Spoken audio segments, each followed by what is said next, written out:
Mga 10 years ang tanda niya sa iyo, no? Hindi naman, 3 years. 77 na ako eh. Oh. Oo, wag mo sabihin 70 pa lang siya. 77. Oh, okay. Hmm. It's 5 o'clock. Mag-umpisa na tayo, Elsie. Oh, sige. Okay. Sige. Anyway, thank you. Happy New Year sa ating lahat and thank you for this privilege of facilitating our conversation, our sharing today. Short introduction bago ako mag-opening prayer. When Leia, my best friend, suddenly died while having her vacation with me, I wish we had time to talk about or to share about death, anong feelings, anong mga thoughts, anong mga wishes, but we didn't have that time. So nung pagkatapos ng kanyang libing, nag-reflect lang ako. So may mga thoughts akong naisulat. Ano yung mga regrets ko? Ano yung mga wishes ko? And that made me realize the importance of talking about, our own death and preparing for it. So nung nagsasuggest tayo ng mga topics, parang iyon ang unang pumasok sa aking isip na open ako ang mag-facilitate, which I will be doing this morning, today. Gusto ko magbasa ng ilang na-jot down kong notes doon sa chapter ni Alice Freiling, yung chapter 5 about peace and fear. So yung section niya on that book sa page 112 and 113 about having peace in our last season, which is facing or papalapit na ang death sa ating stage of life. Ito lang mga na-jot down ko. We are afraid to talk about death, especially our own death. Death is the final proof that we are not in control. Tapos minention niya doon yung Psalm 90 verse 12, yung remembering that we are going to die gives us wisdom. Teach us to number our days that we may have a heart of wisdom. Yun yung Psalm 90:12. So minention niya yun. Sabi niya, remembering that we are going to die gives us wisdom. Tapos minention niya na hindi tayo dapat matakot or ma-embarrass na mag-share na ating thoughts and feelings about our own death because even Jesus himself talked about his death. Maraming ilang situations yun na sinabi niya sa kanya mga disciples. Ang parating niyang kamatayan. So we do not need to be embarrassed or ashamed if ever may mga fear or anxieties or worries tayo about facing death. So sabi niya, how can we navigate well the way to death? Sabi niya, sometimes it is not so much the grave that we fear, but the route that we take. Ano yung pagdadaanan natin hanggang sa dumating yung final time natin. So yun yung mga ilang notes lang na naisulat ko from that section of Alice Freiling's book. So para sa akin, ang gagawin natin ngayon na sharing is something that for me personally, I think makakatulong sa bawat isa sa atin, makaka-encourage. Kasi nga, ako, right now, wala naman akong nakakausap pa about it. So, this is a good avenue for me to express yung mga sagot ko dun sa mga naisip kong mga guide questions sa atin na gagawin ngayon. Okay? So, mag-pray muna tayo. Our loving Father, we praise you and we thank you for your love, for your goodness and faithfulness, especially as we ended the year 2025 and as we are now beginning our journey on this new year 2026.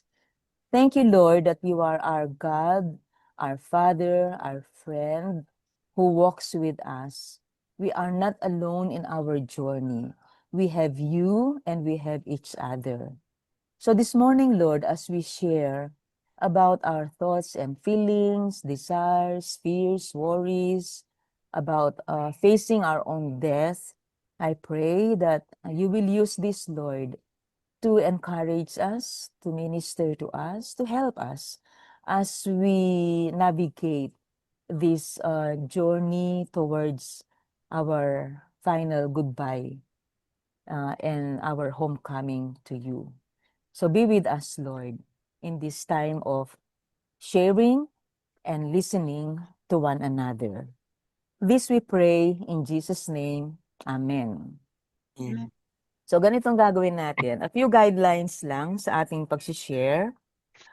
If you wrote what you want to share o yung mga responses ninyo doon sa mga questions na naisip ko or points for reflection, if you wrote them down, simply read them para ma-manage natin yung ating time. Kung may adlib kayo, okay lang. Huwag lang masyadong mahaba.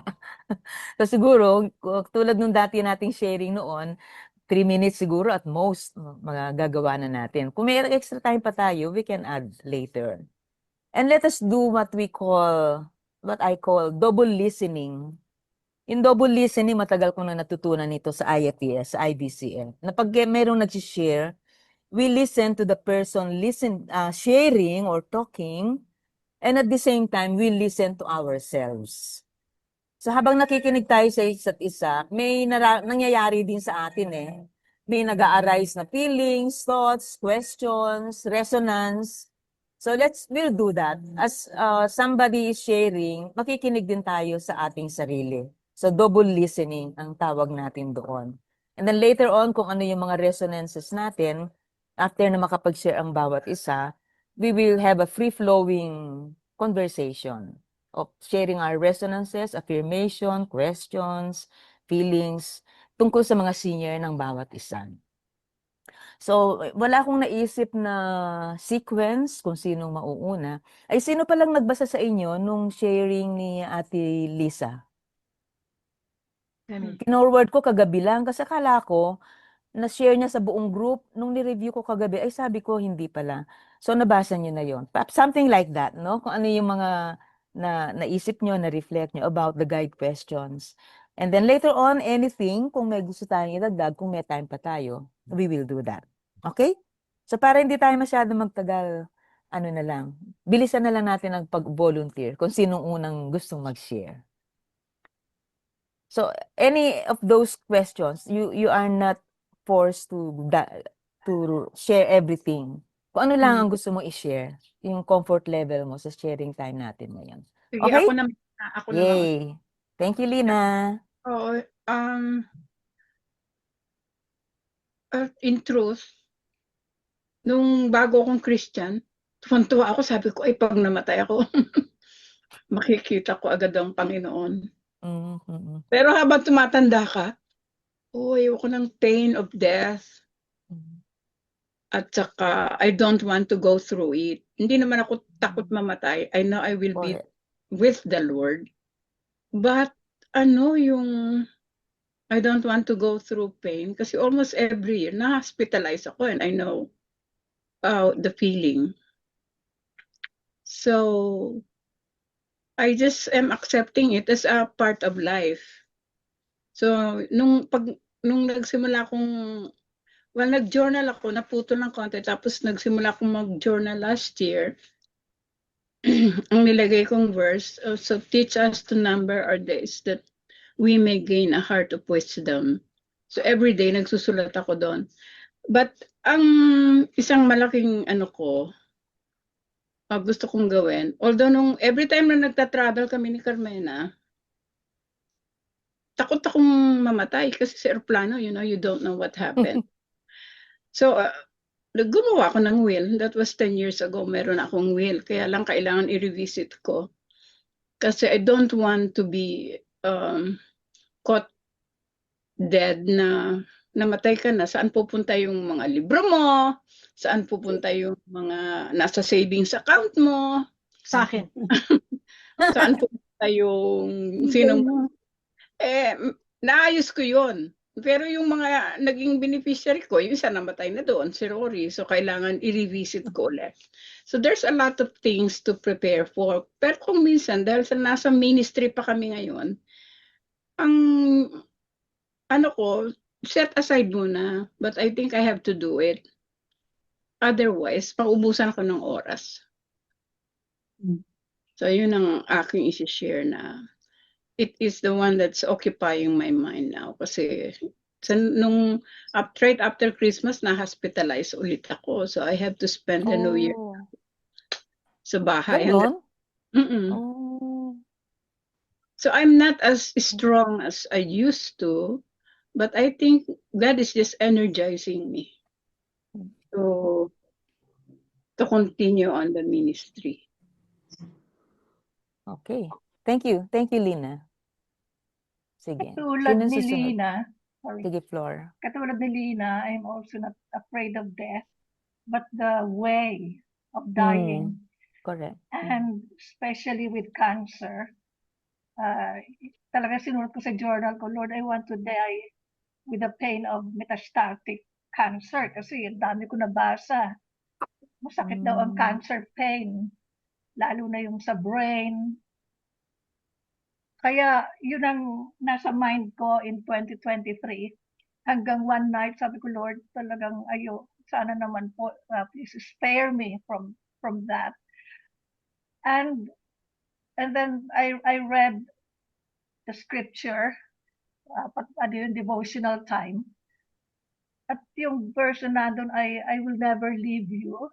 I will always be with you. Kaya sabi ko, Lord, so at that time na talagang malapit na akong kuhanin, if I am in pain, you will be with me.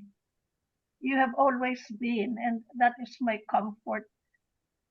In His grace, nawala yung fear na yon of metastatic pain. Sabi ko pa nga, I will not die of cancer.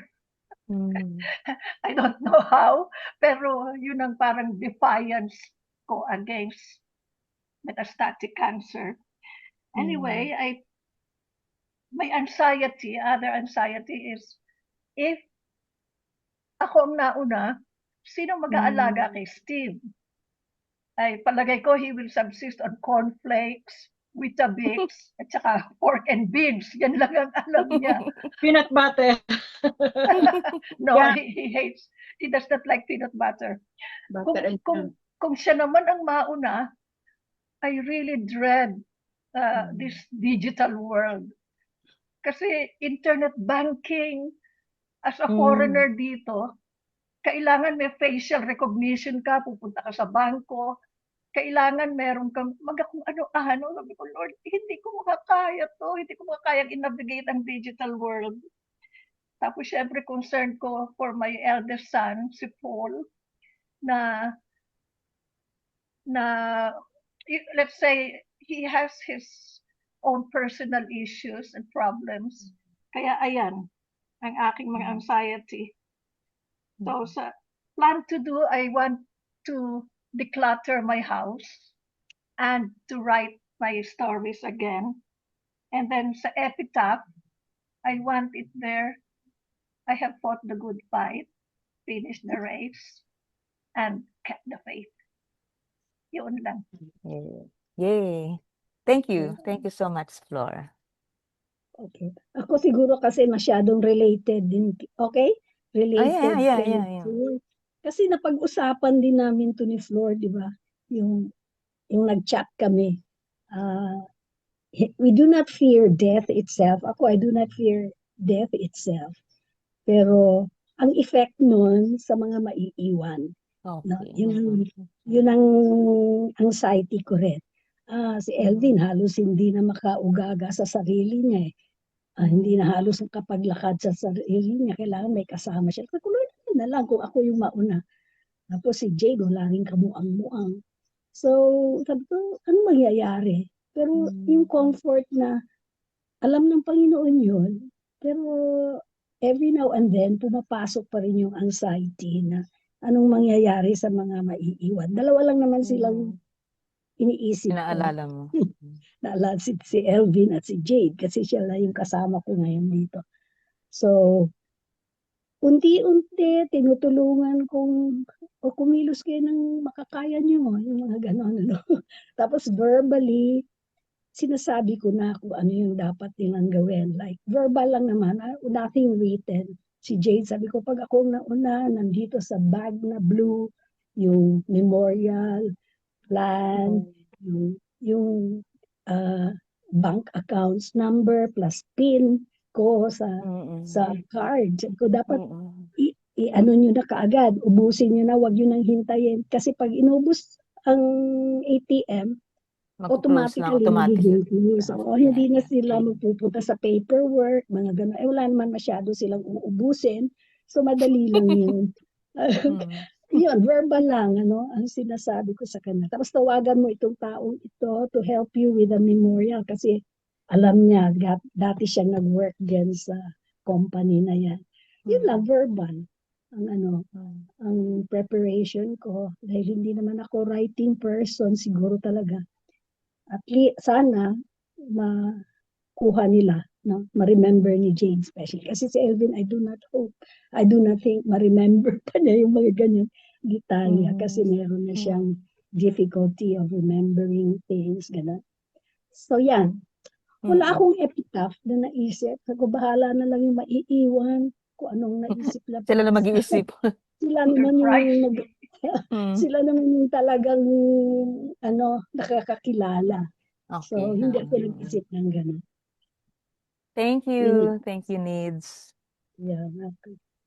Ang sa akin, I think my greatest anxiety is if I die alone in my condo.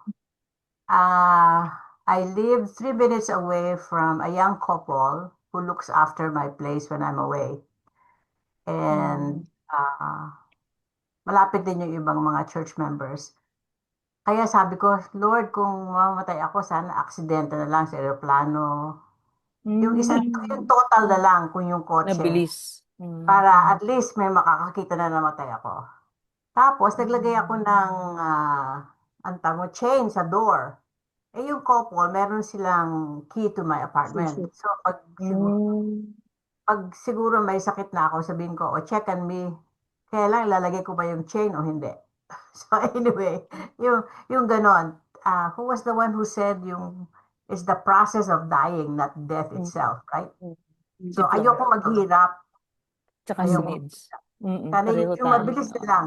O kaya, die in my sleep. Kaya lang kailangan may makakita sa akin.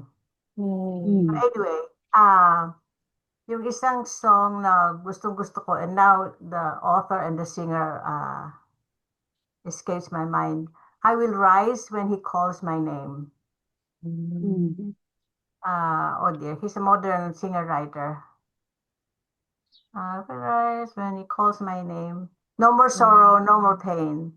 I think yun ang magiging opening song. Kakantahin lagi yon na tinawag na ako ng Panginoon. No? He called my name and I will rise. There'll be no more sorrow, no more pain. Si Adele, alam na niya yung mga kanta. Pero di pa ako sigurado sa lahat. Si Adele ang aking executor. So, dahil nakita kong namatay yung dalawa kong kapatid, hindi ko alam na mamamatay na sila. So, my wish is that all my siblings will die ahead of me. Kasi parang tinoka ko na sa sarili ko na ako mag-aalaga sa kanila. When I was in San Francisco, yung ate ko, yung kanyang dementia is getting worse. Although she is on 2 medications, isang trial medication tsaka Memantine, which is the regular prescribed medication. Medyo okay siya, kaya lang minsan parang nagre-regress siya. Kaya inaalagaan namin talaga siya. Pag lumalabas na yan sa kwarto, sasabihin namin, "Hail to the Queen! The Queen is awake!" Kasi talagang sinisilbihan mo siya. Lahat, iaabot mo sa kanya. At saka, you humor her. Pag paulit-ulit, baguhin mo lang yung kwento. Tsaka, nalaman ko, gusto-gusto niya ng concert. Music amuses her and engages her. nanood kami ng Agatha Christie Poirot. Aba, sabi niya, yan ang pumatay. Tandaan mo, yan ang pumatay. Sabi ko, okay pa naman siya. Nakaka-analyze pa siya ng stories, ano? Pero, at saka yung brother-in-law ko naman, very doting husband siya, pero matanda na rin siya. Sabi ko, Moti, you should have a plan. Do you have a plan? What if you fall and you break your hip and you are in a wheelchair? What can you do? You cannot care for her anymore. I don't know. You need to have a plan. Kaya sabi ko, Lord, huwag muna akong mauna. Kawawa siya. Sakit sa loob yun, no? Oh, so Masakit anyway, sa loob. sa aking alam ko na kung saan ako ililibing. Mommy was very wise. She bought, because I'm single, she bought a plot for me in Canada.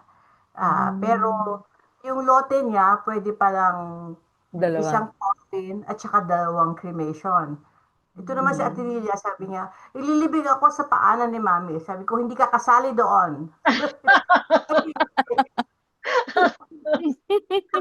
Tabi-tabi yung mga lote, ano. Kaya yung isa si Kuya Nanding, yung natitirang kuya ko, binigay ko na sa kanya yung lote ko, katabi ng Mami, para dalawa sila ng sister-in-law ko. Kasi siya wala pa. Tapos ako ililibing kasama ni Mami. Kasama na rin sa Ate Lilia. Kaya yung aming lapida, iisang malaki. So wala ako ano ba nilagay namin. Isang line lang para sa amin tatlo. Aba yung lapida lang na yun, kamahal-mahal, 9,000 sobra. Anyway, nakatipid na nga eh. But I want to say, here lies women who love Jesus. Kasi ang mami ko love Jesus. At hindi niya ganun din. Simple lang kasi hindi kakasya yung mga 3 pangalan namin. Iisa na lang sa inyong tatlo. Ito lang na pwedeng applicable sa 3. Mhm. So, sabi ni Adele, Wow. pag namatay ako sa Minnesota, i-cremate ako dito, susunduin nila niya yung aking ashes, magdadrive siya kasi baka mahirap ilusot sa customs pag airport. Okay, thank you. Thank you, Ate Nati. Yeah. Who's next? Ako ang last. Pagtapos na kayo lahat. Nandiyan pa si Revy, si si Lenny. Si Melba, naintindi. Ayan, si Melba. Nandiyan na rin si Melba. Okay, who's next?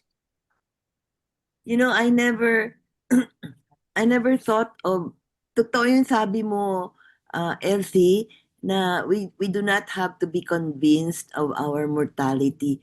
But for the longest time, hindi ako conscious sa ganon until recently na nalaman ko na talaga what it means to be mortal and what it Wala means. akong marinig. Ay, Wala. Ako naririnig ko siya. Ako rin. Ito rin. at Directly, sinagsabi nila. Sa floor. at kung ano ibig sabihin nung malapit na tayong mamatay, no? Talagang nafe-feel ko na ngayon, no? Because of the fact na meron ng mga aches and pains and mga maintenance medicines, no? At saka recently mga contemporaries na namamatay. Yeah. Sabi ko, nako, generation na namin, no? Meron kang mas bata pa. Sabi ko talagang malapit na, no? Malapit na.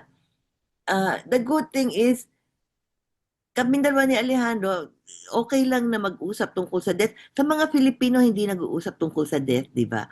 Katulad sa New Testament na nagagalit si Peter pag nagsasalita si Jesus about his death, no? Ganyan ng mga Pilipino. Pero kaming dalawa ni Alejandro, at saka even with my siblings na mas matatanda, we could talk about death, no? Na pag-uusapan namin, no? So, hindi ko naiisip yung ngayon naging conscious na ako yung pain ng cancer. Hindi ko yun naiisip even though I've had cancer in my family, no? Pero ang naiinggit ako kasi meron akong mga kakilala na natulog lang tapos paggising nila na kay Jesus na sila. Yun, naiinggit ako pagka ganon. Sana gano'n. Sana gano'n Tama. ang aking ano, ang Tama aking yan. Pagpanaw. pagpanaw, ang Tama yan. paglipat from this side to the other side Mm. of eternity, no? Pero ang aming hinanda ni Alejandro, meron kaming isang funeral, ano tawag dito, insurance, pero hindi na pwede kaming kunin kung nasaan man kami Mm. at at i at ibigay sa aming beneficiary, which is Rene, no? At meron din kaming tawag dito, kasama ng insurance na yon yung cremation. Pero hindi kasama ang plot, no? So, Mm. i-cremate kami tapos ilalagay sa urn, bahala na Okay. si Rene.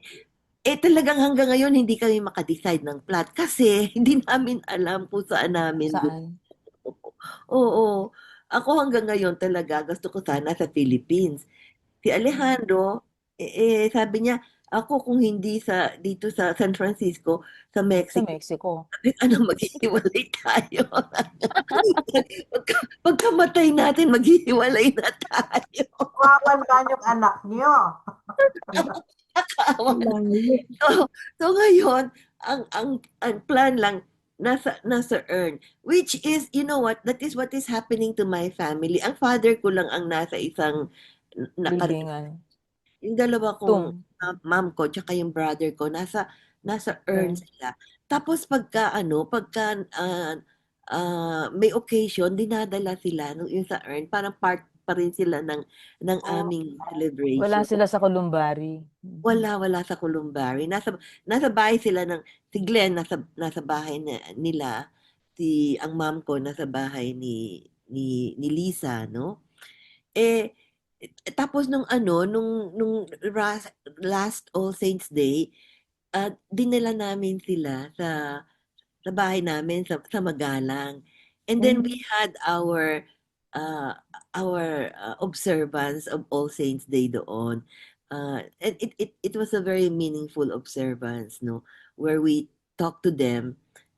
We told them what we would have wanted to tell them na hindi namin nasabi.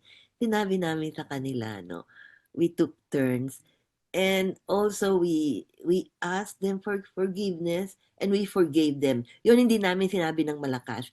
Sinulat namin tapos nilagay namin sa isang basket. Sabi ko isusunugin ko yun. Hanggang ngayon di ko pa nasusunog. Baka gusto mong basahin. Hindi ko babasahin. Hindi. Yung una, yung ano, kung ano yung mga gusto nilang ihingi ng tawad. Doon sa tatlo, no? At saka yung pangalawa, yung ano yung pinapatawad nila na hanggang ngayon minsan na may resentment pa sa puso nila, no? Kay ma'am, kay pa, at saka kay Glenn, no?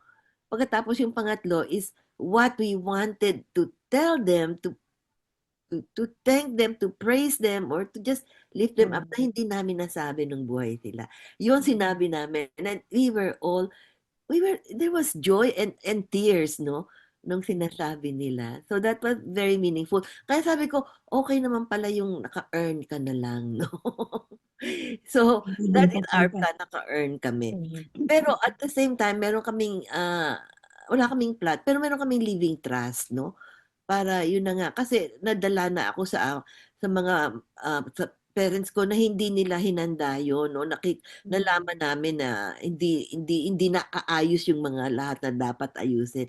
Sabi ko, ayoko ng ganun. Kaya kami may living trust. Ang hindi lang kasi yung bahay namin sa Magalang na talagang sinabi ko sa Lord na ito'y para sa iyo. Na ginagamit naman niya sa praise Him, ginagamit niya. Iyon ang kailangan naming ilagay kasi hindi kasama yun sa living trust namin dito sa Amerika. Kailangan daw kausapin namin isang lawyer sa Philippines. Kasi yung bahay na yun hindi i-inherit ni Rene, inherit ng dalawang siblings ko sa Philippines. At gusto namin ipagpatuloy na gamitin how it is being used right now. Kailangan namin ilagay sa will yun. So yun, kailangan namin gawin yun. Siguro next time we go to the Philippines, no? So, Okay, sige. ang naisip ko lang epitaph is he learned to love. I mean, she she learned to love and she learned to serve. Yun. No? Okay. Thank Tapos, you. ang gusto ko sanang kantahin, yung Micah 6:8. He has told you what Oh he man. wants. To love mercy, not to love justice, to do justice and to love mercy and to walk humbly with my God. Yun ang gusto ko sanang kantahin. No? Okay, dakala salamat na nga Pampangan tuloy ako. Thank you very much. Yan ko yun. Sige. Yeah. Next, please. Ako naman yung Sige, question number Carmen. 2 mo. What have you done? What are you doing now?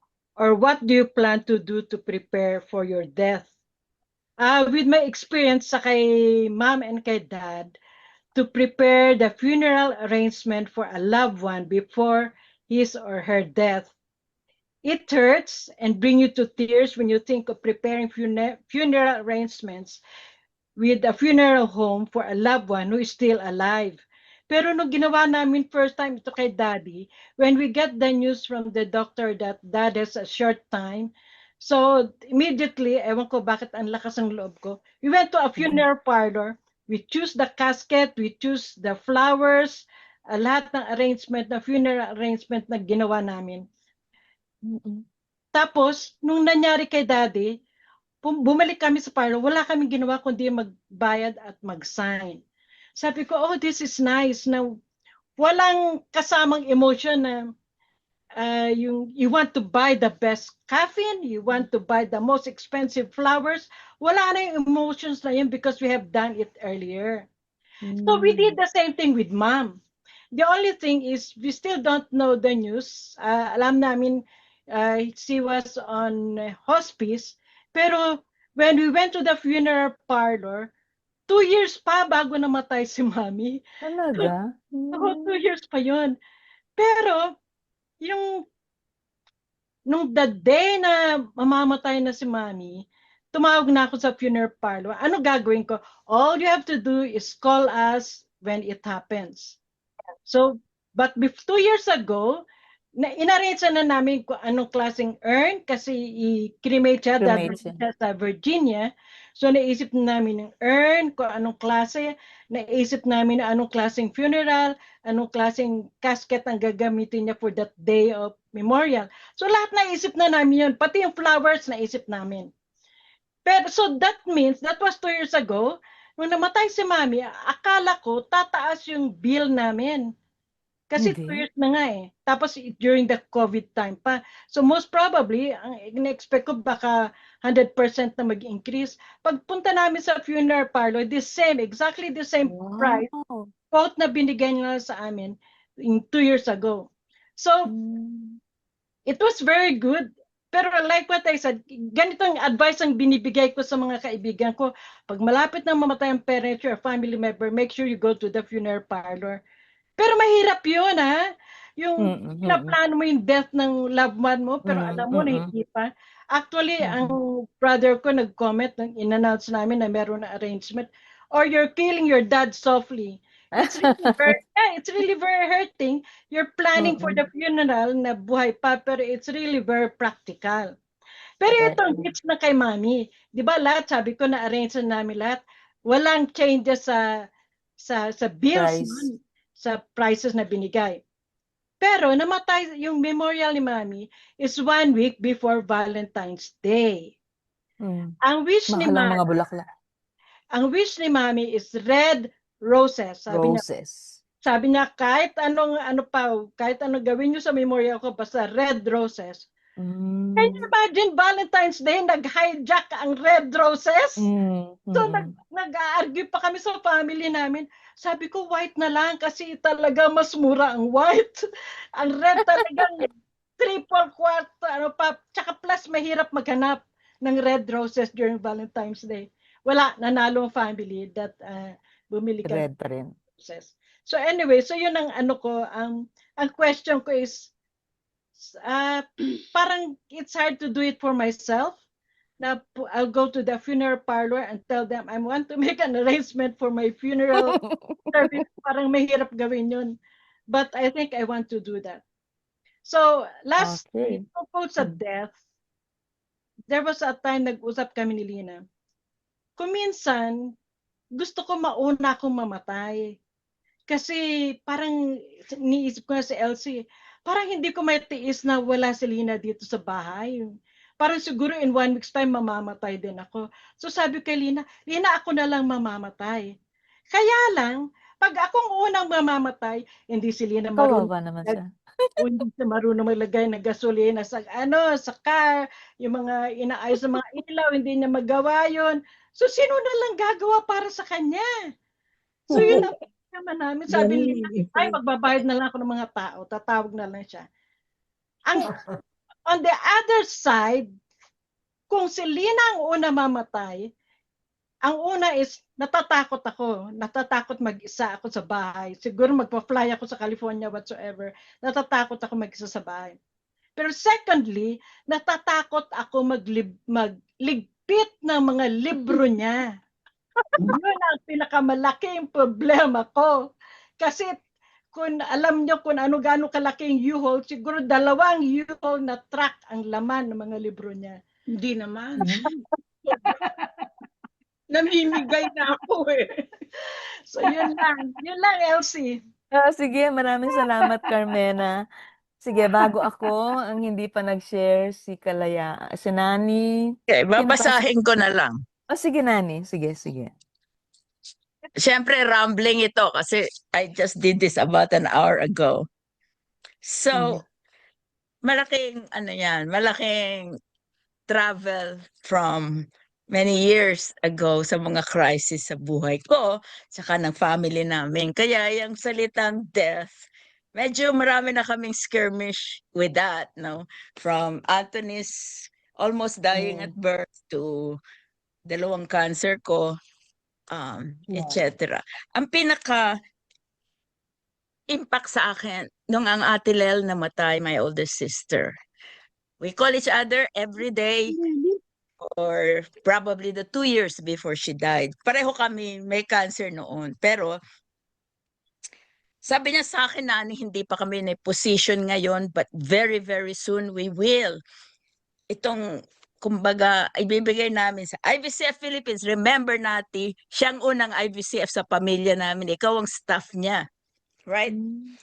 So, ang heart niya talagang up to the end magbigay. So, sinabi niya sa mga anak niya, pag namatay ako, and it happened pretty soon,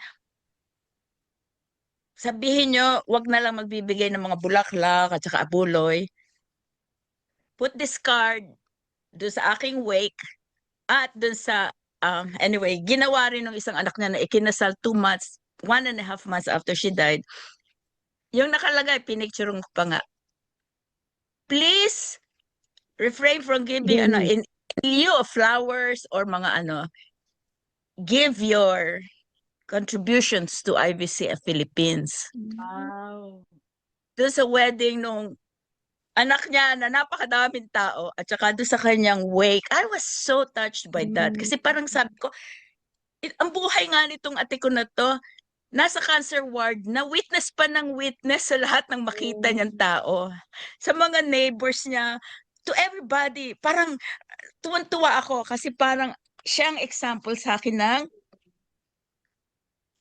let Jesus have the last hurrah.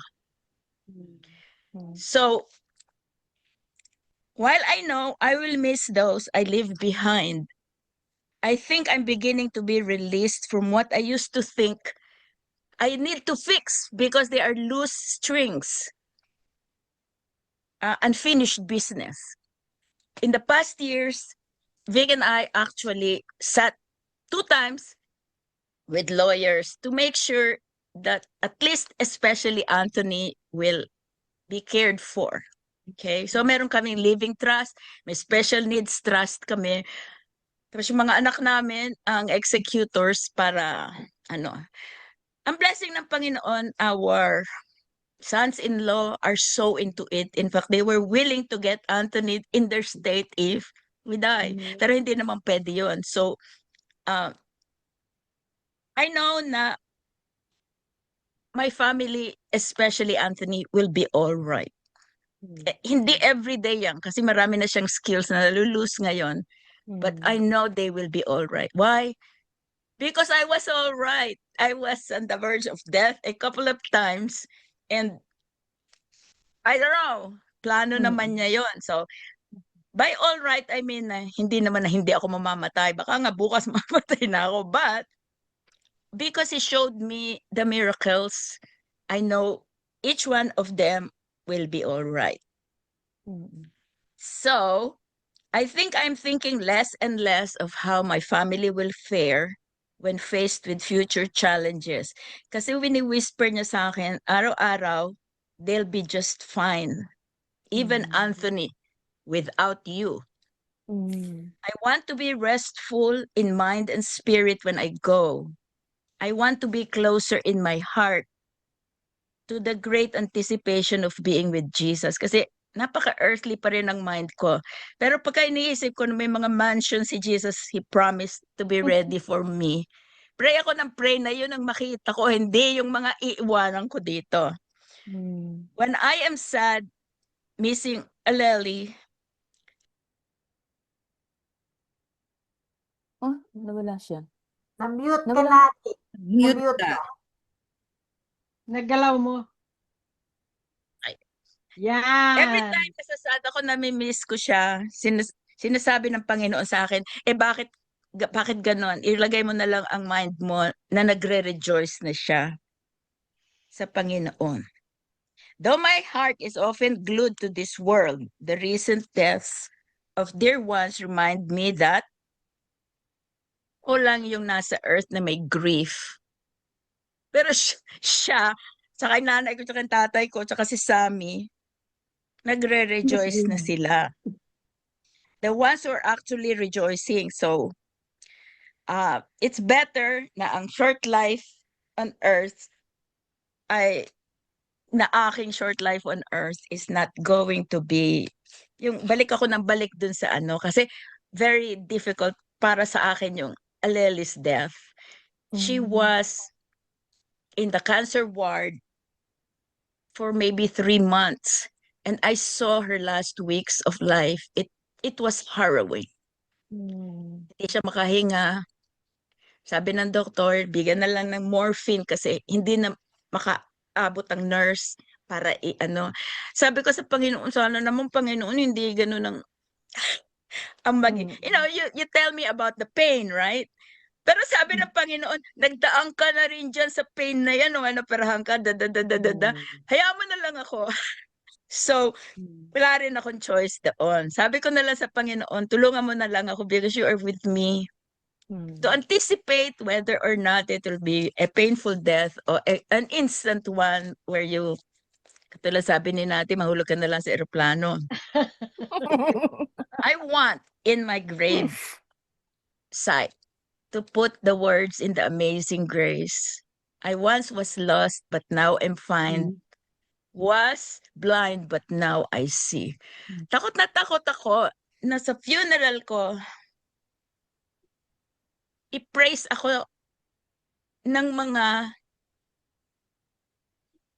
God, let me disciple even my children. Not because, kasi ang buhay ko parang yung God gave me opportunities to be able to witness and to disciple. Parang binibigyan ng Panginoon sa akin, i-praise na lang ako pag namatay ka, na ako ang gumawa ng lahat ng miracle sa buhay mo. Yun lang. Okay, thank you so much, Nani. Meron pa? Bago ako? Rebby Ready? and Melba haven't spoken. Andyan pa si Melba. Yes, Melba. Si Rebby. At saka si Rebby. Yes, Napaka-busy sa buhay. Yan na si Melba. Napaka-busy sa buhay. Ako yung 74 na. I don't know if am I the youngest? Pareho, I'm 74. Ako rin, 74. may alaga akong yung mga uncle and auntie ko na nagsimula ng Reformed Baptist dito. My auntie is almost 98. Yung asawa niya is 87. And ako ang nagmamaneho ng buhay nila. And I live about 17 kilometers away. Yun sa mga katulong and etc. Medicines, 2 araw ko nang sinosort out yung end of the month thing. Parang wala akong sabi ko nga, pagising ko sa umaga, ay salamat Panginoon, buhay pa ako. Pero iniisip mo, pababayaan ba ni Lord na maiwan tong mga ito? Na mawawala ako. Kasi feeling ko parang everyday.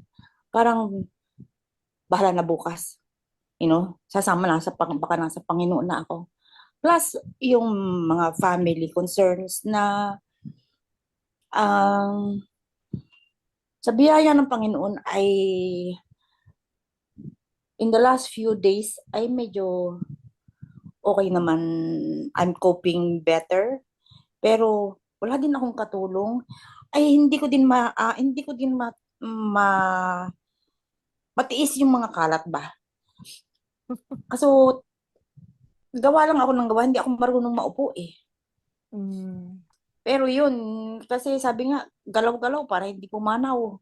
So, yun yung mga exercise, mga ganyan. Minsan nagagawa, minsan hindi. Pero I've got to keep on moving dahil wala namang ibang gagawa. Si Jojo ay nasa opisina lang, nagtatrabaho. Pero yung mga practical things na makatulong kahit konti ay wala yun. Pero okay na, nasanay na ako. Ganun naman ang aming buhay eh. So, ewan ko, meron kaming St. Peter na isa, siguro bahala na yun o baka may kumuha siya ulit ng isa na hindi ko naman alam. Pero nagdi-declutter na ako nang hindi naman matapos-tapos. Ang economy ng Panginoon, pag nagtanggal ka, na may bumabalik na mas madami pa. Kaya mga bagay-bagay dito, mga bigay-bigay eh. Kaya, parang walang katapusan. Ganito ba? Sabihin ko ba nakakapagod, pero talagang by the grace of God only that I go through each day. Ay kailangan may social life ka, may kausap ka, ganyan-ganyan Ang aking mission field ay yung palengke. Marami akong suki sa palengke na nasa-sharean ko na ay mga buhay-buhay. Kung minsan upo lang ako doon, magbubuga na sila ng kanilang yung isa nung isang araw ay LGBT issue, ganyan-ganyan. Yung iba naman ay health issues. Minsan meron ako sa lubong, ay hindi ko naman kilala. Ay meron akong frozen shoulder, ano pang gagawin dito? Sabi ko, hello. Mali ko dyan, pero dumaan ako doon.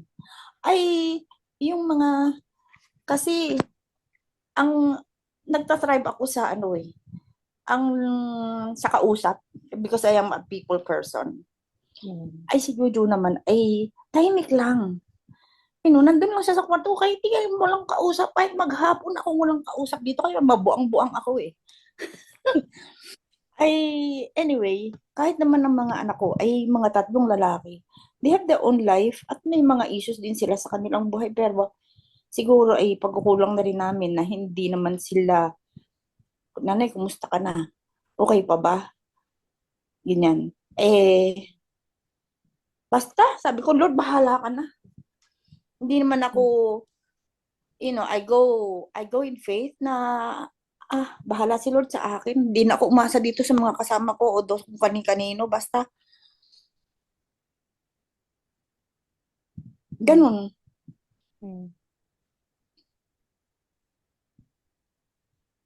Parang nakakapagod na. Bakit ba ako hindi maka-enjoy na katulad ng iba? Pinupunta sila dito, punta sila doon. Pero nasanay naman kami sa simple lifestyle. Dahil nga, nasanay kami being missionaries na ganito, you don't go beyond what you, kung anong meron ka, kung anong natanggap mo, you don't overspend, budget ka ng within your means. So kaya talagang kahit na biyahe-biyahe, lang kami. Bihirang-bihira. Si Jojo nakakapunta sa Cambodia kasi because of ministry. every 3 months nakapunta. Minsan nakakasama ako. Minsan 2 beses nakasama ako. Pero he's been doing that for quite a while already. Ay, iwan ako dito mag-isa. May alaga pa pala akong na-stroke na patay ang kalahating katawan. Living with me, nayaya ni Paulo na...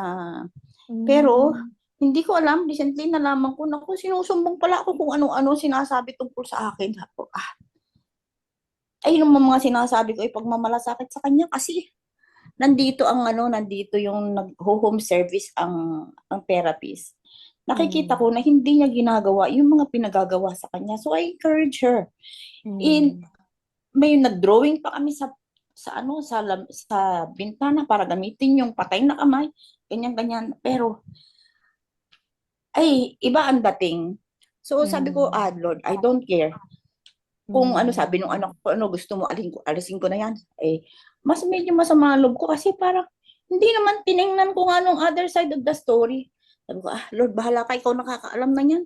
I will not worry about it. Kung umalis sila.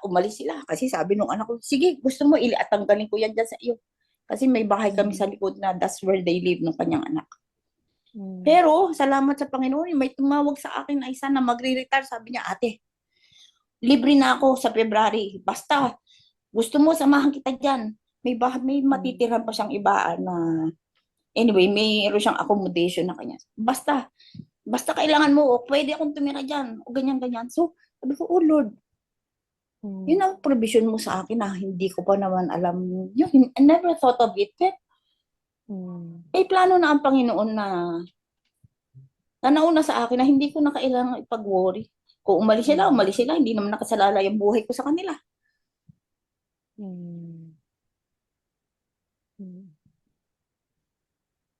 Pero ngayon, wala sila nagbabakasyon. Meron akong dinidilig na garden, mga sa paso, sa likod. Merong mga okra sa halaman, may mga alugbati, nakakaaliw. Pero kailangan gawin, kailangan magwalis, kailangan ganito, maglinis. Ay, sabi ni Jojo isang araw, bakit parang ang dami mong ginagawa? Sabi ko, kasi 2 kamay lang ang aking, ang aking kamay. Ay, ang bagal. Yung pag tumatanda ka, hindi ka na kasing bilis nun dati, di ba? Ingat ka, baka matumba ka. Ingat ka, baka madulas ka. May 3 steps up ako, 3 steps down sa bahay. Pero, sabi ko, talagang moment by moment, talagang, Panginoon, paano ba to? Minsan, hihinto muna ako, kakapit muna lang ako. Plus, meron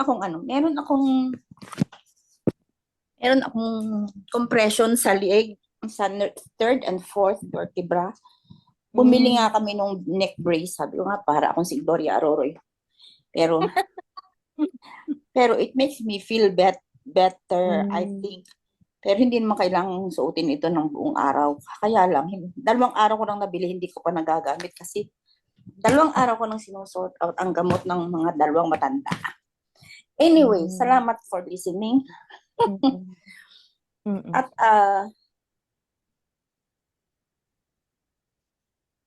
kailangan ko din daw ng deliverance. Yun.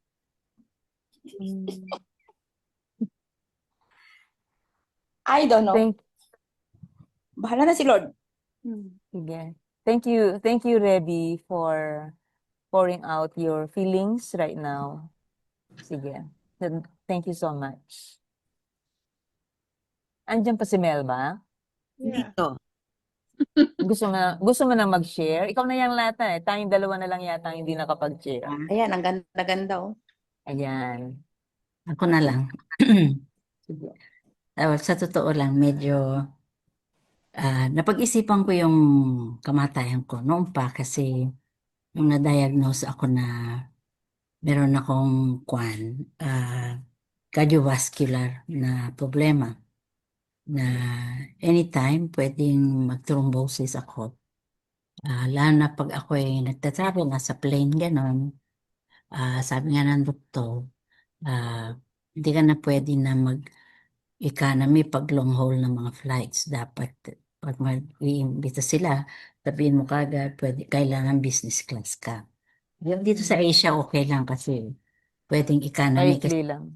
mga 4-5 hours pa eh. Mm. Pero yung mga long haul flight, sabi ng doktor, delikado yun. You might develop thrombosis. At pag may thrombosis ako, pag pumasok daw sa brain o sa heart o sa lungs, patay ako instantly. Eh di, sabi ko naman doon sa doktor, mabuti naman na I know what I'm likely to die of. Sabi kong ganon. Pero, in a way, gusto ko rin yun. Kasi nga ayaw kong ma-ospital. Mahirap pang, wala akong endurance sa physical pain. Yung gusto ko rin na, sabi ko rin kay Fabi, pagka medyo gusto ko dire-diretso ako, huwag na niyo akong i-ospital. Yung, that's it, sabi kong ganyan. Kasi nga, if I die, yun nga, dahil ito problema ng mga single. If you die, ayaw mo naman na magugulo pa yung pamilya mo ng ospital and everything, no? Lalo dito sa Pilipinas, wala man akong insurance. So, pag ma-hospital ka dito, milyones eh. Kagaya nitong aking mga siblings na, na nagkandamatay recently. So, medyo takot ako na ma-hospital. Kaya gusto ko, diretso na lang ako. So, hopefully naman, I think the Lord will answer that prayer. Also, yung prayer ko rin na I will not outlive din yung mga things at saka mga tao na importante sa akin. Halimbawa, yung isang major concern ko rin, yung Isaac, na in 3 years we turn 50. 50 years ng Isaac in 3 years. Prayer ko sa Lord is it will be strong, no? Solid footing. Kasi hanggang ngayon ako pa rin yung major na nagpa-fundraise para sa organization. So sabi ko sa Lord, sana in 3 years, we are on a solid footing. Tapos ngayon, I just realized na marami nga pala akong, kasi I've always lived by faith. Yung, kahit nga sa Isaac, naman ako binabayaran eh. Kahit na mukhang hindi naman ako nag-retire, I'm still working full-time in many ways, ganyan. Pero kahit na I live by faith personally, na-realize ko, ang dami ko palang properties. Wow. Taong mayaman ako eh. Mayaman si Melba. Natuto lang, I live by yung mga honorary ako na maliliit lang naman doon sa mga lectures ko, mga speaking ko. I mean, personally, I've always lived that way, Na, yan ang aking napulot sa IBCF eh. Simula na sinabihan ako ni Harvey na, ikaw Melba, sabi niya, people like you, you're very talented. Sabi niya, you can always talk, sabi ng ganon. Pero sabi niya, hindi doon na, nami-measure eh. Sabi niya, it's always, sabi niya ganyan, how much you are prepared to live with it. Yung ganon. That's where yung trust tsaka faith, no? Yung sermon niya na yun sa akin in the beginning. Sabi ko, I have to learn to really trust the Lord. And also, ngayon naman, in this area ng mga properties, yung Isaac, yung ganyan, I really have to learn to trust the Lord all over again din. Na maluwalhati ko na maiwanan ng Isaac, maluwalhati rin na yung mga properties ko. Although ngayon, medyo itong New Year, nalaman ko na contestable pala yung will na ginawa ko. Gumawa na ako ng will. Na lahat ng properties ko na hindi na-sell, papasok doon sa Culture Creative, yung bagong organisasyon na nakakabit din sa ISA. Akala ko okay na yon. Yung pala, sabi ng itong yung kaibigan ko na si Ruth Calianta, pinisita ko, at may sakit din. Sabi niya, alam mo, contestable lahat yan, kahit na meron kang will. So, So, tinanong ko yung aking, pamangkin na lawyer. Sabi niya, Auntie, lahat ng mga, ngayon, kung merong will yung mga salbahe mo na siblings or mga kapatid, they can always, contest, sabi niya. So, ang lang dun daw is you sell it or you donate it and have it transferred outright kagad. So ngayon, inisip-isip ko, marami nga pala akong mga pieces of property. Kahit na single ako. 2 yung kondo ko. Tapos, I have yung El Nido. I have 1.8 hectares sa Tagboro, sa Puerto. I have a front lot. I have yung shares sa mga properties ng mga namatay na sibling as well as yung mga parents ko. So ngayon, nag-iisip na talaga ako ng sinong pagmamanahan ko at papalagay ko sa mga nila. Para at least mas mahirap i-contest. Yung gano'n. Mahirap pala pag ikaw ay single eh. Pag-aawayan kasi pala meron tinatawag na mandatory heirs, lahat ng mga siblings mo na gustong i-contest, pwede nila i-contest pala. Bukod sa kalahati pupunta sa kanila. Ayaw ko ng ganon.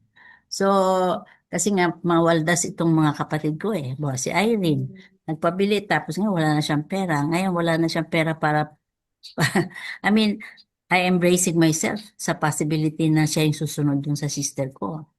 This year, na-realize ko yung fact na kahit na yun ngayon, merong funeral plan, yung elderly sister ko, binili ko yan ng funeral plan eh, kahit ayaw niya kasi nga sabi niya sa akin, bakit pinamadali mo nang ba ako? Sabi ko, hindi, it's just that I want to Pero mabuti na rin na meron akong ganon para sa kanya, tsaka para sa akin. Pero si Irene, meron din plan. Kaya lang talagang nininervous din ako pag namatay siya kasi nga, na siya eh. Yung kanyang legs very, yung black na-amputate na yun eh.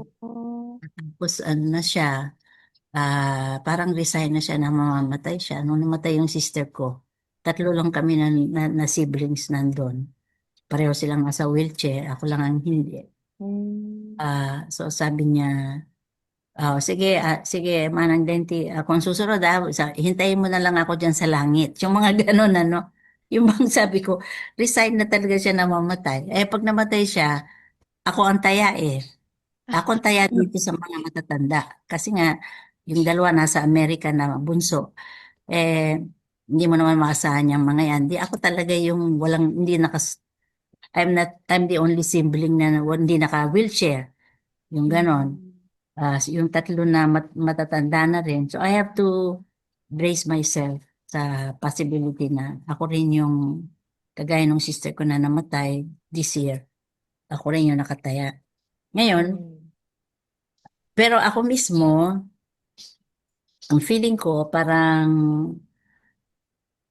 yung bang sabi ng Lord sa akin, you really have to think about yung susunod na generation. So ngayon, iniisip ko yung gumawa talaga ng youth village na. Kasi nga matagal ko nang pinapangarap yun. Hindi ko naman nagagawa kasi nga very busy rin ako. Pero ngayon nung namatay ang sister ko, sabi ng Lord sa akin, eto matanda ka na rin. Hindi mo lang alam pero matanda ka na. Ngayon, oo nga, I became conscious na meron na nga rin akong expiration date. Dahil nakita ko yung mga siblings ko, nakikita ko rin sa mga kaibigan ko, sila Rob, sila Macradshaw, yung mga people close to me. So sabi ko, sige, umpisahan ko na yung mga project ko sa Palawan. Yung unang-una ko yung 1.8 hectares, yung gagawin kong parang kawayan.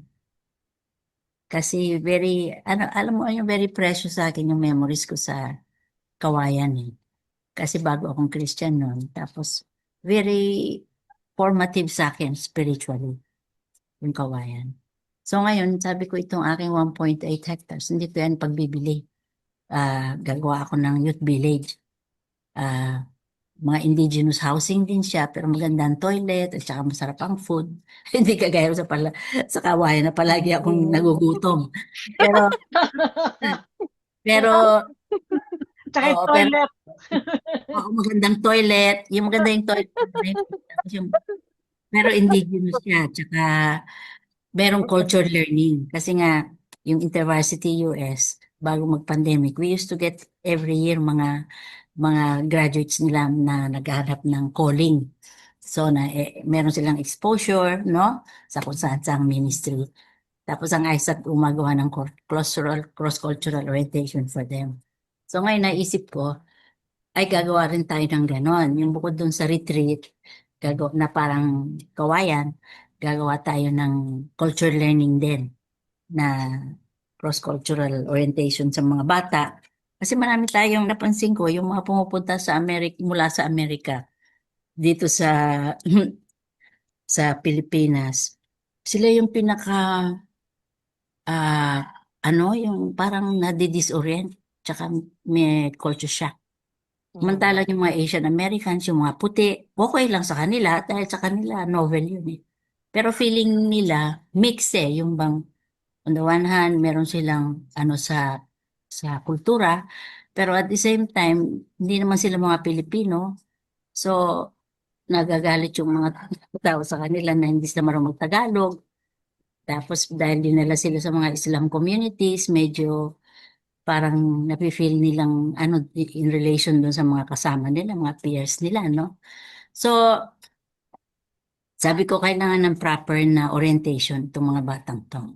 So ngayon, yung nga yung aking pangarap, sabi ko sa Lord, sana buhay ako hanggang makita ko yung aking mga pangarap. Yung mga pangarap ko sa Isaac, pangarap ko dito sa Palawan, sa El Nido, yung mga retreat center na gusto kong gawin kasi nga malaking impact din sa akin ng mga retreats ni Hans Borkit. 3 times akong pumunta dun eh. So, ang feeling ko parang gusto ko na ito yung legacy ko sa susunod na generation. Yung talagang, kasi na yung Kawayan Camp has been very formative sa akin. Gusto ko na meron akong ganong lugar. I have 1.8 hectares right in the middle of the city. So, sabi ko, gagawin ko yung plus yung sa El Nido. So, ngayon, yun ang medyo ko lang sa Lord, na sana hindi ako mag-expire nang hindi ko nakikita yung mga pangarap na yan. Tsaka, Yun na yan. yung epitaph naman, hindi pa naiisip yun, Elsie eh. Okay lang. Although si Bobby sabi niya, ako meron akong epitaph sa'yo. Sabi ko, ano yun? Dahil daw palagi akong late. Sabi niya, lagay natin doon, here lies the late Melba Magay, sabi niya. Sige, okay lang. Hindi ko pa Okay lang naisip. naman, Melbs. Oo, Ah, pero yun ang, this year nga, sabi ng Lord sa akin, umpisan mo na yung pangarap na yan. Kung gusto mo na makita yan. So I will go in faith. That's why sinisell ko na yung mga kondo ko.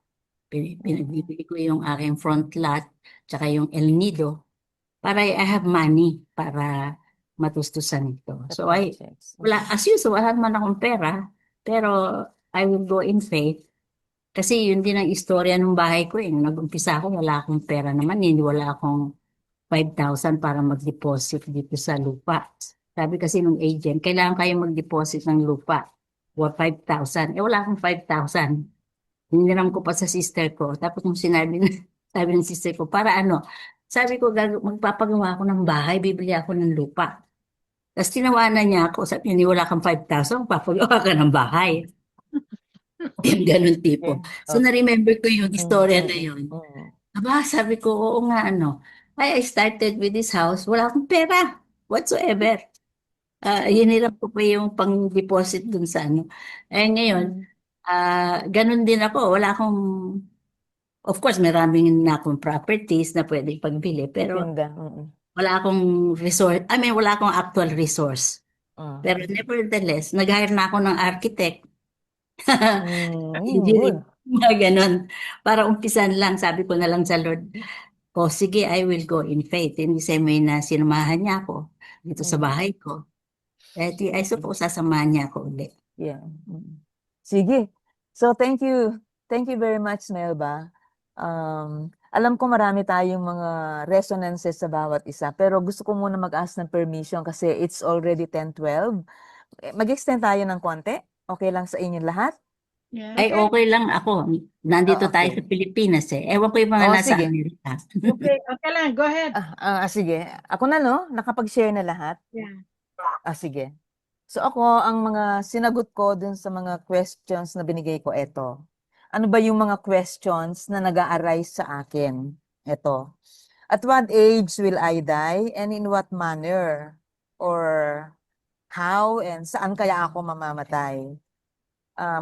Who will grieve for me pag ako'y nawala na? Who will take care of my wake and funeral? Saan ba gagawin ang wake? Dito sa bahay, sa church, sa funeral house? I don't know. To whom will I leave behind my possessions? Who will inherit them? Will they appreciate and take care of them? Ang possessions, wala naman, Lina, mga libro din. Wala nang iba pa. Ano bang feelings ko and wishes or desires? I'm not afraid to die, just like all of you, sabi niyo na nga. But I don't want to die yet. I don't want to die alone also. Dinidread ko rin yung thought na baka mamatay akong mag-isa at walang nakakaalam na patay na pala ako dahil nag-iisa ko sa bahay. Although I'm thankful, sinasamahan ako ni Millie most of the time. I want to have time to say goodbye to my family and friends. Ayoko din na magkasakit ako, maging bedridden, at dumating sa point na magiging burden ako sa family or sa friends at maging helpless. Ayoko ng ganon. So, I don't want to reach an age na I can no longer take care of myself. Pero gusto kong magkaroon ng time to say goodbye to my loved ones. Ayokong pa-cremate. Takot ako masunog. Hindi. I Hindi want my family. mararamdaman. Gusto ko pa rin na meron time, for family and friends to view me, to grieve bago ako ilagak sa aking huling hantungan. Pero sabi ko nga, kapag ako namatay, gusto ko kahit simple lang yung coffin, pero gusto ko maganda ako. Dapat merong mag-a-approve sa pag-makeup sa akin. Simple lang, hindi mag-iiba yung itsura ko. Pero pagagandahin ako, yung ganon. Ay, Gusto Elsie, ko meron pala na pwede kang merong viewing at the same time, cremate. naka-cremate ka. May viewing muna. Yung akin ganun eh. Kasi alam ko, ako na gusto siyempre makita Oo ng nga, oo. di ba? Oo. Kultura Pe- natin yun eh. So, Oo merong nga. ganun na pwede Oo, kang pareho, no? And bago then mo. later on, i-cremate. Pero ako, okay na ako doon na ililibing ako sa huling hantungan kasi additional expense yung cremation. Meron akong plan. May St. Peter ako. Tapos, meron na rin akong lot. Hindi mag-isa. Kasi yung lot na binili ng father ko, 2 lots yun. Bawat lot, pwedeng 2 ang ililibing na nakakabaong. Pero yung bones, actually, pwedeng mas marami pa. So, nung buhay pa yung parents ko, usapan na namin yon. Sabi ko, diyan sa 2 lots na yan, pag akong namatay, sabi ko, ipapatong ako either kay Ma or kay Papang kasi magkatabi sila eh. So, nandyan lang malapit sa aming bahay, yung Garden of Memories. So, yun ang wish ko, na doon ako ilalagak sa kung saan inilagak ang aking mga parents. Tapos I want to have a simple, short, meaningful funeral service. Hindi ko pa rin nagagawa. Isang gusto kong gawin yon, yung liturgy. Kung hindi man buong liturgy, at least maihabiling ko ano yung mga songs na gusto kong makanta during my funeral. Sa dami-dami kasi ng favorite hymns ko, hindi ako makadecide kung ano-ano ang ipapalagay ko doon para hindi humaba yung service. Hindi nila alam yung Oo, hymns. tapos siyempre may mga wish ako na kung sino yung magbibigay ng message o kaya magbibigay ng eulogy. Hindi ko pa rin na ano yon na siguro yung mga part na yun baka bahala na sila. Anyway, what have I done to prepare for my death? Yun nga, mayroon na akong insurance sa St. Peter memorial services and I already have a lot sa Memorial Garden. Ano bang kasalukuyan kong ginagawa? I am slowly giving away some material possessions, mga damit, bags, sapatos, mga books. Pero kasi may malaking tulong na nung pinademolish yung old house at nagpatayo kami nitong maliit na bahay na tinitirhan ko ngayon. Malaking tulong yon. Actually, marami na akong na-dispose. Pero itong mga nalalabi ko pang mga libro at saka ibang mga collections, mga journals ko, yan, hindi ko pa alam kanino ko ihahabilin.